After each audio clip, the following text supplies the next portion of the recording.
Hello my dear friends. మీకు common errors అనే topic తెలుసా? ఇంగ్లీష్‌లో కామన్ ఎర్రర్స్ అని కూడా ఒక టాపిక్ ఉంటది. మీరు స్పాటింగ్ ఎర్రర్స్ అనొచ్చు, కామన్ ఎర్రర్స్ అనొచ్చు, జనరల్ ఎర్రర్స్ అనొచ్చు. అలాగే సెంటెన్స్ కరెక్షన్స్ అనొచ్చు, ఏదైనా అనొచ్చు. జనరల్‌గా అంటే పీపుల్ మాట్లాడేటప్పుడు ఇంగ్లీష్‌లో కొన్ని మిస్టేక్స్ చేస్తూ ఉంటారు. ఆ మిస్టేక్స్‌ని మనం కొంచెం కరెక్ట్ చేసుకుందాం. ఓకే. స్మాల్ మిస్టేక్సే. ఇక్కడ 2 సెంటెన్సెస్ నేను రాశాను. ఒకసారి ఈ 2 సెంటెన్సెస్‌ని కరెక్ట్‌గా, కేర్‌ఫుల్‌గా, క్లియర్‌గా చూద్దాం. Would you mind speaking slowly? Would you mind speaking slowly? ఎవరినైనా ఏదైనా అడిగేటప్పుడు మనం మర్యాదగానే అడుగుతాం. Right? Would you mind speaking slowly అంటే అర్థం ఏంటి? అలాగే ఇక్కడ కింద ఒక సెంటెన్స్ ఉంది. కుడ్ యూ స్పీక్ స్లోలీ అనే సెంటెన్స్ ఉంది. దీనికి డిఫరెన్స్ ఏంటి? ఇక్కడ వుడ్ ఉంది, ఇక్కడ కుడ్ ఉంది. అదేనా డిఫరెన్స్? అంటే చూడండి, పై సెంటెన్స్ చాలా పొలైట్‌గా అడుగుతాం మనం. ఇది మోర్ పొలైట్ సెంటెన్స్ అన్నమాట. ఎక్కువగా మర్యాద ఇచ్చి మాట్లాడటం. వెరీ ఫార్మల్ సెంటెన్స్ అంటాం. Right? You can see this very formal. Very formal sentence అన్నాను. మరి ఇది ఇన్ఫార్మల్ సెంటెన్స్ అంటే ఇది ఇన్ఫార్మల్ సెంటెన్స్ కాదు, ఇది ఫార్మల్ సెంటెన్స్.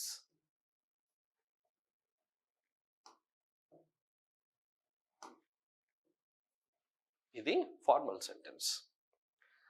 వెరీ ఫార్మల్ అంటే ఏంటి అంటే చాలా మర్యాద ఇచ్చి మాట్లాడటము. ఫార్మల్ అంటే మర్యాద ఇచ్చి మాట్లాడటం. ఇది తప్పు కాదు యూస్ చేయడం. ఇది కూడా యూస్ చేయొచ్చు. ఇది యూస్ చేస్తే ఏంటంటే సెంటెన్స్ అర్థం చూడండి ఒకసారి. Would you mind speaking slowly అంటే మనం ఎవరినైనా స్లోగా మాట్లాడండి అని చెప్తున్నాం అనమాట. ఈ సెంటెన్స్ అర్థం కూడా అదే. దీనికి డిఫరెన్స్ చూడండి. ఇదేంటి అంటే would you mind speaking slowly అంటే కొంచెం మర్యాదగా, కొంచెం స్లోగా మాట్లాడడానికి మీరేమైనా అనుకుంటారా అని అర్థం. కొంచెం స్లోగా మాట్లాడడానికి మీరేమైనా అనుకుంటారా అని అర్థం. రైట్? ఈ సెంటెన్స్కి అర్థం అది. మరి ఈ సెంటెన్స్కి అర్థం ఏంటి? What is the meaning of this sentence?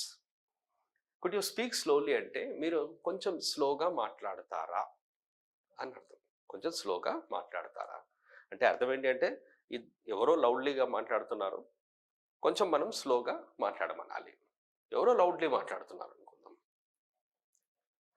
ఇక్కడ ఇది ఇది రెండిటికి అర్థం ఒకటే. కాకపోతే మనం ఇక్కడ చేయాల్సింది ఏంటి అంటే ఎక్స్ప్రెషన్స్ ఆన్సర్ ఇచ్చేటప్పుడు ఏమి అనాలి మనం. ఆన్సర్ ఇచ్చేటప్పుడు ఏమనాలి అని. కుడ్ యూ స్పీక్ స్లోలీ అంటే కొంచెం స్లోగా మాట్లాడతారా అన్నాం. రైట్? ఇక్కడ మనము షూర్ అని రాద్దాం. షూర్ అంటే తప్పకుండా. తప్పకుండా అనే ఒకటే వర్డ్ యూస్ చేస్తామా అంటే లేదు, మీరు ఇంకొక వర్డ్ కూడా యూస్ చేయొచ్చు. ఆ వర్డ్ ఏంటి అంటే డెఫినెట్లీ.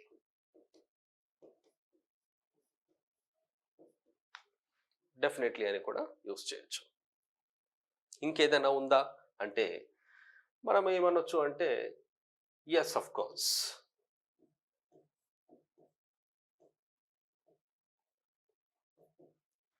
Yes of course. అయ్యో తప్పకుండా. కుడ్ యూ స్పీక్ స్లోలీ అంటే ఇంకా ఏమైనా ఉన్నాయంటే మీరు ఇలా కూడా అనొచ్చు. By all means. By all means అంటే తప్పకుండా అని. ఇక్కడ కుడ్ యూ స్పీక్ స్లోలీ అన్నారు, కొంచెం స్లోగా మాట్లాడతారా అని. ఇందులో మీరు ఏదైనా అనొచ్చు. ఇంకా ఏమైనా ఉన్నాయంటే ఇంకా కూడా ఉన్నాయి. Why not?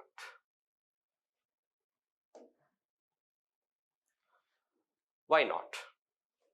వై నాట్ అంటే ఏంటి? అయ్యో ఎందుకు